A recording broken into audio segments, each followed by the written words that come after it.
हाय मित्रों, फरी एक बार प्रोफेसर हितेश पंचाल खुशी कॉमर्स इंस्टीट्यूट राणी तरफથી તમને ધોરણ 12 કોમર્સ નું એકાઉન્ટ લઈને આવે છે. પાર્ટ 2 ચેપ્ટર 2 ડિબેન્ચર હિસાબ જેની વાત આપણે ચાલી રહી છે. હવે આપણે અહીંયા દાખલા 17 ની વાત કરીએ ત્યારે પહેલા એમાં એવું કીધું છે શિવમ લિમિટેડ તારીખ 1/4/17 ના રોજ 250 નો એક એવા 7.5% ના 8000 ડિબેન્ચર 5% વટાવે બહાર પાડે. 5 વર્ષ બાદ તારીખ 31/3/22 ના રોજ બધા ડિબેન્ચર પર 10% પ્રીમિયમ થી પરત કરવાના છે. જરૂરી આમનો લખો. પહેલું છે કે આપણો ડિબેન્ચર જે છે એ 250 રૂપિયાનો છે, બરાબર. એના 5% વટાવ એટલે આવે 12.5 એટલે વધે 237.5, બરાબર.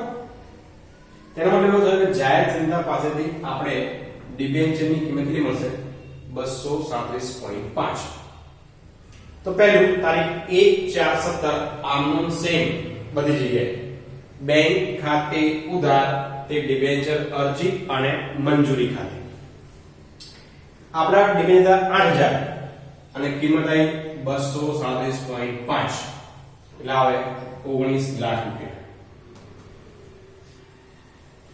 પહેલી આમનું તો બધે સમાન જ હોય છે. બીજી ફરી તારીખ 1/4/17 ધ્યાન રાખજો.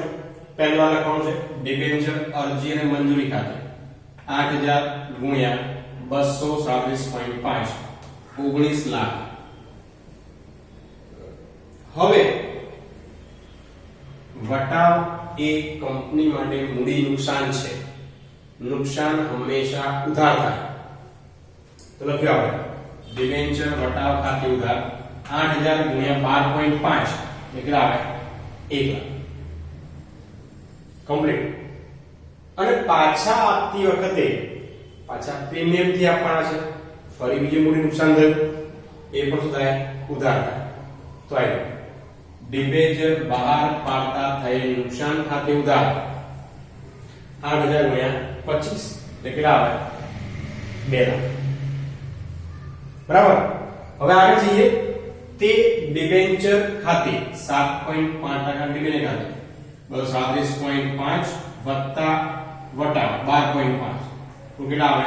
250. 8000 ગુણ્યા 250 20 લાખ. 19 અને 20 લાખ. હવે આ નુકસાન ભવિષ્યનું શું છે? દેવું છે. કારણ કે હાલમાં નહીં, 5 વર્ષ પછી આપણે આપવાના છે, પણ આપણું શું કહેવાય? દેવું. તો તે ડિબેન્ચર પરત પ્રીમિયમ ખાતે 10% 250 ના 10% 25 રૂપિયા એટલે 8000 ગુણ્યા 25 2 લાખ. જેટલું બહાર પણ નુકસાન હોય એટલું જ પરત પ્રીમિયમ હોય. સેમ રકમ ધ્યાન રાખજો ખાસ. બરાબર. જ્યારે પણ પરત પ્રીમિયમ આવે તો આ એન્ટ્રી બંને તમારે લખવાની થશે, એક નુકસાની અને એક દેવાની. હવે આફ્ટર 5 years એટલે કે 5 વર્ષ પછી તારીખ 21/3/22 ના રોજ આપણે ડિબેન્ચર બહાર પાડેલા છે એ પરત કરવાનો ઠરાવ કરીશું. 7.5% ના ડિબેન્ચર ખાતે ઉધાર 20 લાખ. ડિબેન્ચર પરત પ્રીમિયમ ખાતે ઉધાર 2 લાખ. તે ડિબેન્ચર હોલ્ડર ખાતે 20 ને 22 લાખ. ઓકે. છેલ્લે આ ડિબેન્ચર ના નાણાં ચૂકવાશે.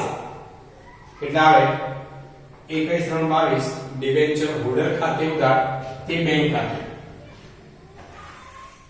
22 લાખ 22 લાખ. એટલે આ બે એન્ટ્રી તમારે જ્યારે પણ પરત પ્રીમિયમ આવે ત્યારે મારવાની ભૂલ નથી. બાકી તમે આગળ શીખ્યા છો. દાખલો 15 પહેલો લીધી જો સેમ વસ્તુ આવશે. બરાબર. ચલો હવે આગળ છે ફરી દાખલો 18.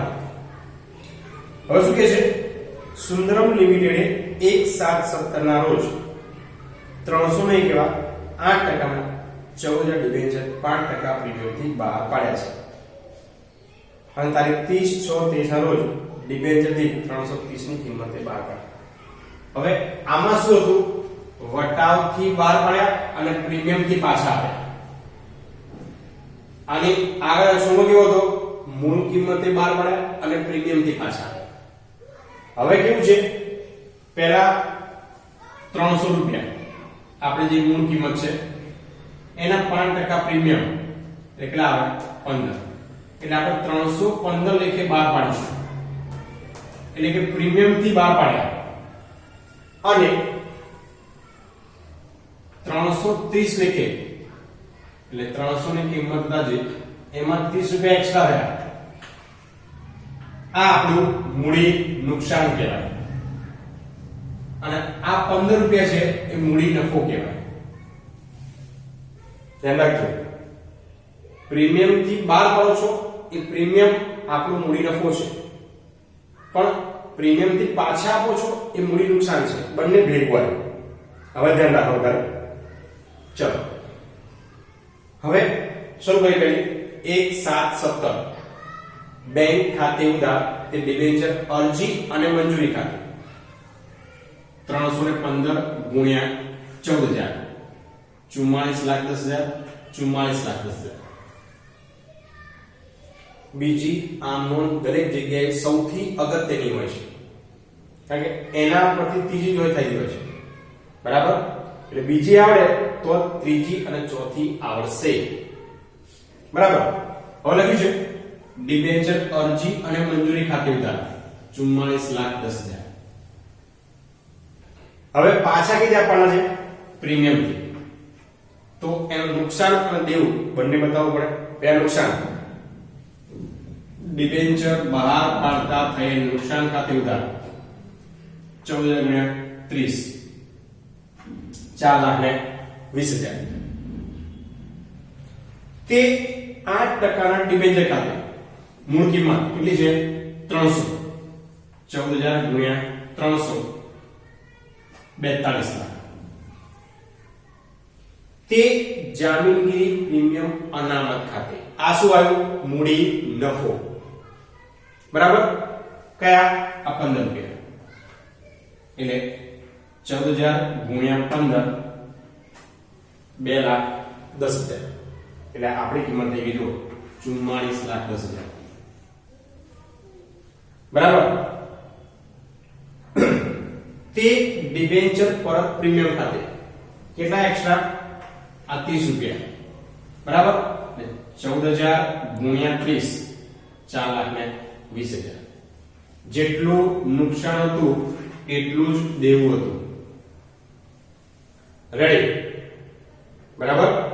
ધ્યાન રાખજો. બરોબર. હવે એન્ટ્રી પણ અગત્યનું. બે પ્રીમિયમ દેખાય આપણને એટલે આપણે કન્ફ્યુઝ થઈ જઈએ.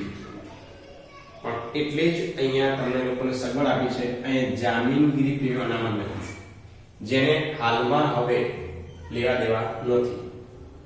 આપણે છે લેવા દેવા ડિબેન્ચર થી અને ડિબેન્ચર ફરક પ્રીમિયમ થી જ. બરાબર.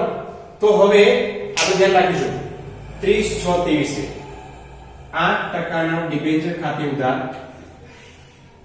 4 લાખ 42 લાખ.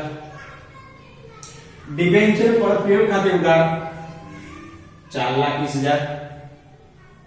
તે ડિબેન્ચર હોલ્ડરો ખાતે કુલ રકમ 46,20,000. એટલે આમાં 300 રૂપિયા, આ 30 રૂપિયા, કેટલા થઈ ગયા? 330.